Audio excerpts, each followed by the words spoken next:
Also within the subject of identity crisis in the global community is this notion of failed state, another significant global issue that has global consequences.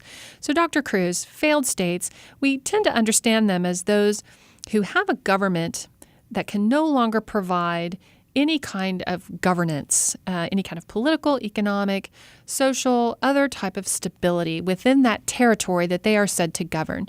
So we think of what when we think of failed states? Who comes to mind? Well, it will be no surprise to your students that looking for failed states, we often look to the global south.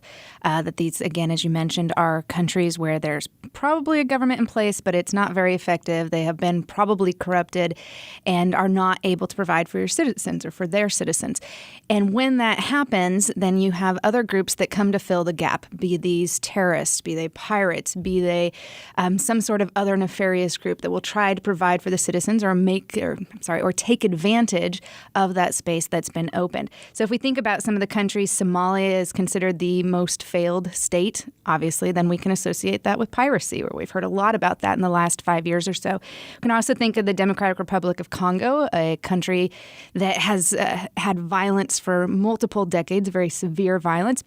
And then the next two countries are Sudan and the new country of South Sudan that split off of Sudan. Again, countries that have been in the news because of their violence and ineffective governance.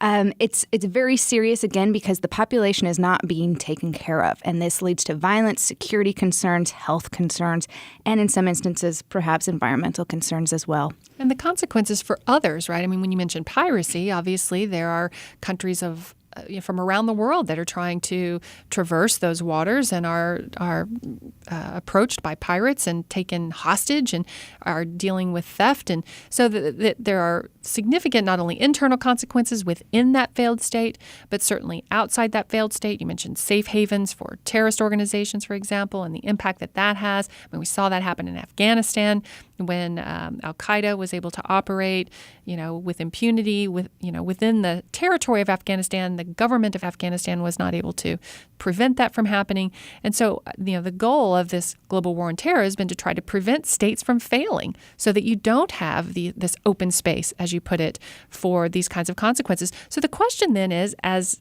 it is every single time, what do you do about it? Do we intervene? I mean, in the case of Afghanistan, right, we did after September 11th, 2001, and the attack on the United States and New York and Washington, D.C., you had an intervention to try to remake the state of Afghanistan. You've had previous intervention in Somalia that failed miserably. And so they continue today as that failed state. So, consequences of intervention too. I mean, can you just ignore these failed states? I mean, what do we do?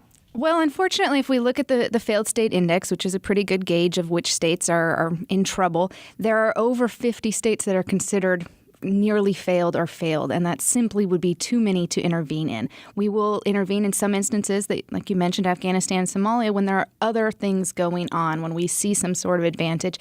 And it's debatable whether Afghanistan has been successful, and of course Somalia wasn't. So I don't see intervention as being the tactic that the United States is going to take. Obviously, the other solution is to look at aid, look at getting food to the populations, trying to give them institutional development, help bolster their economies, because often these are very poor countries, and if you can bolster their economies, you can get the people to support the governments if they have money in their checkbooks. And so that's part of it. Really helping them develop is going to help them create a more stable state. But that is much, much easier said than done. So defining the problem, much easier than solving it, as always. Most. So students, what do you think? Failed states, how big of a problem are they, and what would you do about them?